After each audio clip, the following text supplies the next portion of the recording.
가파르게 올라서 최악의 상황인 물가 급등을 잡기 위해 미국 중앙은행인 연방준비제도가 기준금리를 대폭 인상하는 초강수를 뒀습니다. 연준은 연방공개시장위원회 정례회의를 마친 뒤 기준금리를 0.75%포인트 인상한다고 밝혔습니다.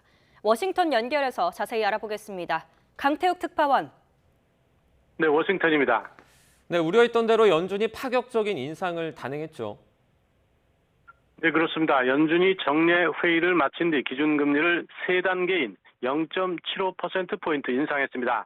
1981년 말 이후 최악의 인플레이션에 허덕이는 미국 물가를 잡기 위한 것인데요.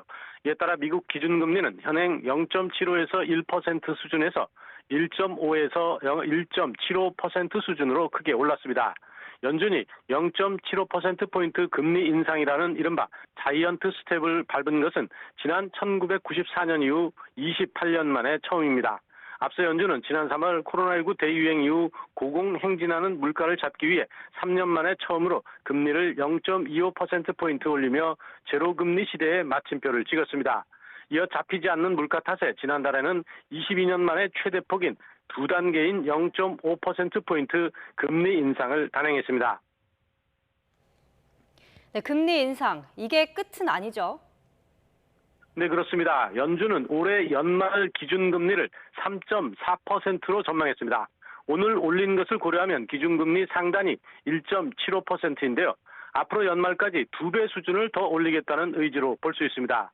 한 차례 회의 때마다 이른바 빅스텝인 0.5%포인트 인상이 이뤄진다 하더라도 최소 서너 차례 더 올리겠다는 의미입니다. 제롬 파월 의장은 회의 뒤 기자회견에서 앞으로도 몇 차례 빅스텝과 자이언트 스텝의 인상을 예고했습니다. 네, 연준이 올해 미국의 경제 성장률과 물가 상승률 전망치도 내놨죠. 네, 물가 급등 때문에 연준은 초강수 인상을 단행했는데요. 올해 미국의 물가 상승률 전망치를 4.3%에서 5.2%로 올렸습니다. 연준의 관리 목표 수준이 2%인 점을 고려하면 올해 물가가 안정화되기는 쉽지 않다고 본 겁니다.